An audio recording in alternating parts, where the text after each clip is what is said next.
310. 일사부재리 효력의 객관적 범위. 쟁점. 두 죄의 기본적 사실관계가 동일한지 여부의 판단 기준. 유죄로 확정된 작물취득죄와 이 사건 강도상해죄는 범행 일시가 근접하고 위 작물취득죄의 작물이 이 사건 강도상해죄의 목적물 중 일부이기는 하나 그 범행의 일시, 장소가 서로 다르고 강도상해죄는 피해자를 폭행하여 상해를 입히고 재물을 강취하였다는 것인데 반해 작물취득죄는 위 강도상해의 범행이 완료된 이후에 강도상해죄의 범인이 아닌 피고인이 다른 장소에서 그 작물을 교부받았음을 내용으로 하는 것으로서 그 수단, 방법, 상대방 등 범죄 사실의 내용이나 행위가 별개이고 행위의 태양이나 피해 법익도 다르고 죄질에도 현저한 차이가 있어 작물취득죄와 강도상해죄 사이에는 동일성이 있다 보기 어렵고 따라서 피고인이 작물취득죄로 받은 판결이 확정되었다고 하여 피고인을 강도상해죄로 처벌하는 것이 일사부재리 원칙에 어긋난다고 할 수 없다. 두 죄의 기본적 사실관계가 동일한가의 여부는 그 규범적 요소를 전적으로 배제한 채 순수하게 사회적, 전 법률적인 관점에서만 파악할 수는 없고 그 자연적, 사회적 사실관계나 피고인의 행위가 동일한 것인가 외에 그 규범적 요소도 기본적 사실관계 동일성의 실질적 내용의 일부를 이루는 것이라고 보는 것이 상당하다.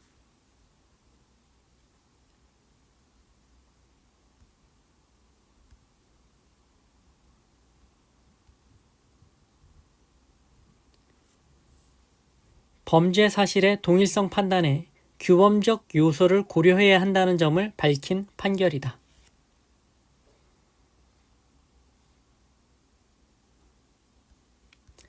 (311) 일사부재리 효력의 객관적 범위. 형사재판이 실체적으로 확정되면 동일한 범죄에 대하여 거듭 처벌할 수 없고 확정 판결이 있는 사건과 동일 사건에 대하여 공소의 제기가 있는 경우 판결로서 면소의 선고를 하여야 하는 것인 바 피고인에 대한 각 교통사고 처리 특례법 위반죄의 확정 판결의 기판력이 사기 및 사기 미수죄에 미치는 것인지의 여부는 그 기본적 사실관계가 동일한 것인가의 여부에 따라 판단하여야 할 것이다. 기본적 사실관계가 동일한가 여부는 규범적 요소를 전적으로 배제한 채 순수하게 사회적, 전법률적인 관점에서만 파악할 순 없고 그 자연적 사회적 사실관계나 피고인의 행위가 동일한 것인가 외에 그 규범적 요소도 기본적 사실관계 동일성의 실질적 내용의 일부를 이루는 것이다. 살피건대 위 각 교특법 위반죄의 행위 태양은 과실로 교통사고를 발생시켰다는 점인데 반해 이 사건 사기 및 사기 미수죄는 고의로 교통사고를 낸 뒤 보험금을 청구하여 수령하거나 미수에 그쳤다는 것으로서 서로 행위 태양이 전혀 다르고 각 교특법 위반죄의 피해자는 교통사고로 사망한 사람들이나 이 사건 사기 및 사기 미수죄의 피해자는 피고인과 운전자 보험 계약을 체결한 보험회사들로서 역시 서로 다르다. 따라서 위 각 교특법 위반죄와 이 사건 사기 및 사기 미수죄는 그 기본적 사실관계가 동일하다고 볼 수 없으므로 전자에 관한 확정 판결의 기판력이 후자에 미친다고 할 수 없다.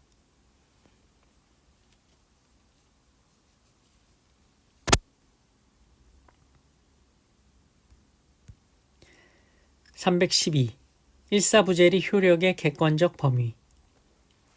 쟁점. 상습범의 일부 확정 판결의 기판력. 상습범으로서 포괄적 일조의 관계에 있는 여러 개의 범죄 사실 중 일부에 대하여 유죄 판결이 확정된 경우에 그 확정 판결의 사실심 판결 선고 전에 저질러진 나머지 범죄에 대하여 새로 공소가 제기되었다면 그 새로운 공소는 확정 판결이 있었던 사건과 동일한 사건에 대하여 다시 제기된 데 해당하므로 이에 대하여는 판결로서 면소의 선고를 하여야 하는 것인 바 다만 이러한 법리가 적용되기 위해서는 전에 확정 판결에서 당해 피고인이 상습범으로 기소되어 처단되었을 것을 필요로 하는 것이다. 그러나 상습범 아닌 기본 구성 요건의 범죄로 처단되는데 그친 경우에는 가사 뒤에 기소된 사건에서 비로소 드러났거나 새로 저질러진 범죄 사실과 전의 판결에서 이미 유죄로 확정된 범죄 사실 등을 종합하여 비로소 그 모두가 상습범으로서의 포괄적 일죄에 해당하는 것으로 판단된다 하더라도 뒤늦게 앞서의 확정 판결을 상습범의 일부에 대한 확정 판결이라 보아 그 기판력이 그 사실심 판결 선고 전에 나머지 범죄에 미친다고 보아서는 아니 된다.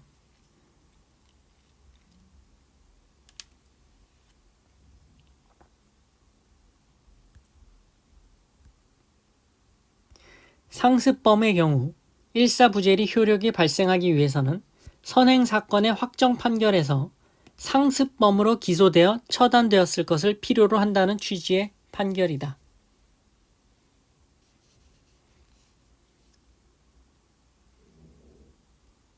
(313) 일사부재리 효력의 기준 시점. 쟁점. 형사 판결의 기판력의 시적 범위.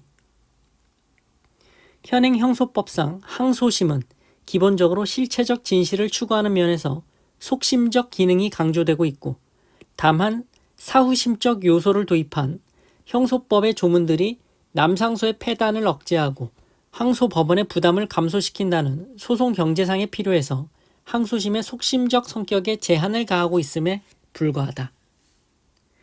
공소의 효력과 판결의 기판력의 기준 시점은 사실 심리의 가능성이 있는 최후의 시점인 판결 선고시라고 할 것이나, 항소된 경우 그 시점은 현행 항소심 구조에 비추어 항소심 판결 선고시라고 함이 타당하고, 그것은 파기자판한 경우이든 항소 기각된 경우든 다를 바 없다. 포괄일죄인 상습절도 사실의 일부에 대한 단순절도 공소의 효력은 그 공소 제기된 사건의 항소심 판결 선고시까지 범해진 그와 포괄일죄에 관계에 있는 다른 범죄 사실에도 미치므로 그 범죄 사실 상습절도에 대하여 별개의 공소가 제기된 경우에는 면소 판결을 하여야 한다.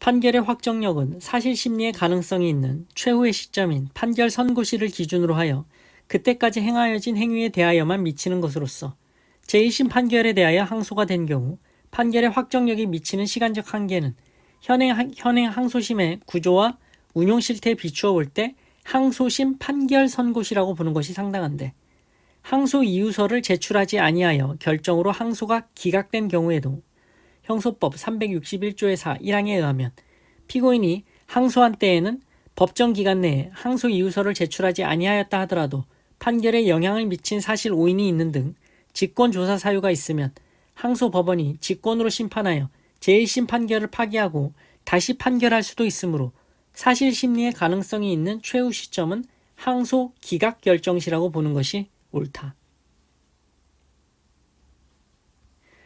포괄일죄에 관계에 있는 범행 일부에 관하여 약식명령이 확정된 경우 약식명령의 발령시를 기준으로 하여 그 전의 범행에 대하여는 면소의 판결을 하여야 하고 그 이후의 범행에 대해서만 범죄로 처벌하여야 한다. 형사재판에서 기판력의 시간적 범위는 판결의 선고시 또는 약식명령의 발령시이다.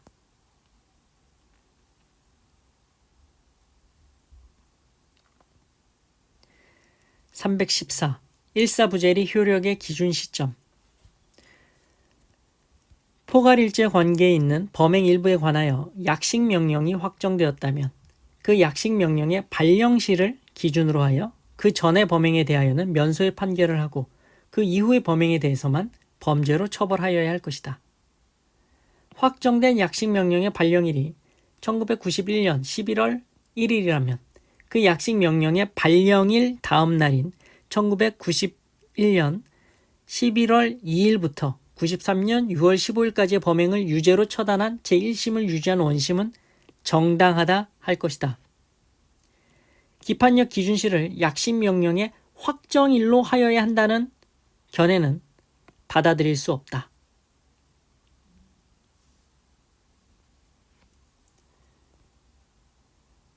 마치겠습니다. 고생하셨습니다.